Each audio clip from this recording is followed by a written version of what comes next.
Coupure, c'est un spectacle qui parle d'écologie et de démocratie, et l'histoire, c'est un maire écolo très engagé sur sa commune, qui a une exploitation agricole, et dont on comprend pas la dernière décision parce qu'il a décidé de déployer la 5G partout dans sa commune. Il est convoqué à une assemblée et il est sommé de s'expliquer. Et par flashback, il va nous raconter toute son histoire on va partir dans les méandres de l'administration, la préfecture, les banques, voilà. Et chaque comédien joue un peu tous les personnages. Je joue le maire écologiste, donc Frédéric, qui a pris cette étrange décision. C'est un petit peu l'élu idéal au sens où il est très engagé, il est très impliqué. Quand il défend quelque chose, il lâche absolument rien, il est très obstiné. Et en même temps, c'est là que c'est un personnage assez contrasté, on va dire. C'est que c'est quelqu'un qui, quand il prend des décisions, a tendance à s'isoler, a tendance à les imposer beaucoup aux autres. Et même si c'est nourri de plein de bienveillance, ben, il a une façon de prendre les décisions qui l'isole.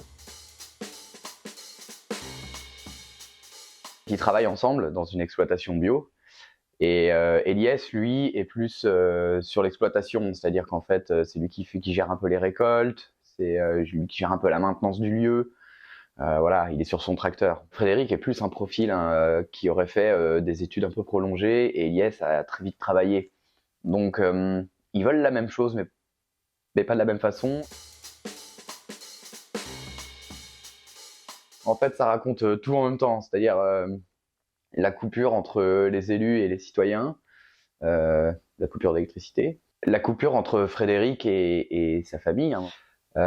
Il y a des coupures dans tous les sens, quoi. Le thème de départ, c'est vraiment la démocratie. Il s'avère juste que les sujets écologiques sont très intéressants à traiter d'un point de vue démocratique, parce que l'écologie est vraiment pas quelque chose de consensuel. Ça remet en question beaucoup d'habitudes. Ça remet en question des habitudes alimentaires, ça remet en question des habitudes, on va dire, dans notre façon de travailler, dans notre façon de nous déplacer, dans notre façon de nous chauffer. Et en fait, ça touche assez vite à l'intime. À un moment donné, il se pose la question, il se dit, bah en fait, on n'a pas de réseau. Et à cause de ça, on a foutu en l'air la récolte potentiellement aussi. Finalement, on aurait pu donner un peu de réseau aux gens, prendre l'argent au passage et se sauver nous, se sortir de la merde.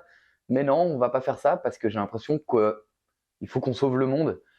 Mais moi, j'aimerais bien déjà réussir mes récoltes en fait avant de sauver le monde. Dans ce sujet-là, c'est des zones grises en permanence, quoi.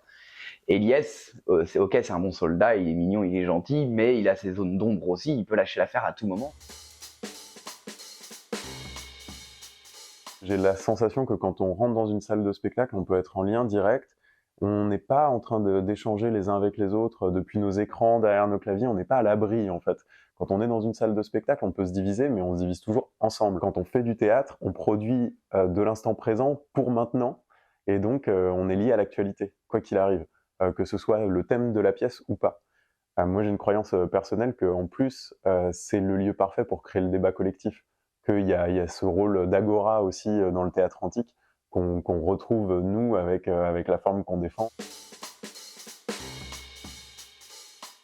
C'est des personnages qui sont assez simples, qui connaissent pas forcément le niveau de complexité administratif qui existe dans ce pays et qui, comme nous en tant qu'auteurs, découvrent la masse hallucinante de procédés, de protocoles et ils sont noyés dans tout ça. Donc on veut aussi faire partager au public cette sensation d'être débordé par toutes ces informations qui leur arrivent dessus. Et puis après, il y avait une vraie volonté d'écriture, de faire quelque chose d'assez assez romanesque, assez épique, donc très rythmé, très enlevé. Et ça, c'est quelque chose qui nous tenait à cœur aussi. Très rapidement, on s'est rendu compte que ce sujet-là pouvait être très vite dramatique. Donc, on a dû trouver les interstices pour mettre de l'humour un peu partout. Donc, c'est devenu passionnant à cet endroit-là. C'est-à-dire qu'on s'est dit que si on faisait rire et qu'on faisait pleurer dans la foulée, en tout cas, on s'est posé la question, nous, en tant que spectateurs, qu'est-ce qu'on aime? C'est quand on a à peine le temps de comprendre ce qui se passe à l'intérieur dans les émotions, qu'on est déjà sur la suite.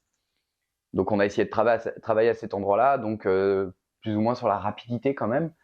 Et cette rapidité d'exécution, on s'est rendu compte qu'elle racontait bien aussi à quelle vitesse se déployaient les choses sur le territoire. Moi, à la base, je suis sorti d'une grande école de commerce, j'ai fait HEC. Et quand on vous apprend à reproduire comment fonctionne une entreprise aujourd'hui, et que la première chose que vous découvrez en sortant d'école, c'est une rencontre avec l'association Les Petits Frères des Pauvres, où vous voyez qu'il y a beaucoup de gens qui ont été broyés par le milieu de l'entreprise et qui se retrouvent à la rue, ben, vous vous demandez, ok, comment ça se fait qu'on m'a jamais enseigné ça, quoi. Donc là, j'ai commencé en général à m'interroger à la façon dont on a tendance à mettre un peu sous le tapis les dommages, ce qu'on appelle les externalités en économie de notre système de décision, de notre système économique, de notre système politique. Et je crois que c'est Freud qui disait que les artistes sont les éboueurs de notre inconscient. Bah, c'est notre travail d'aller déterrer un petit peu tout ça, de le mettre à jour et de nous aider les uns les autres à faire le tri.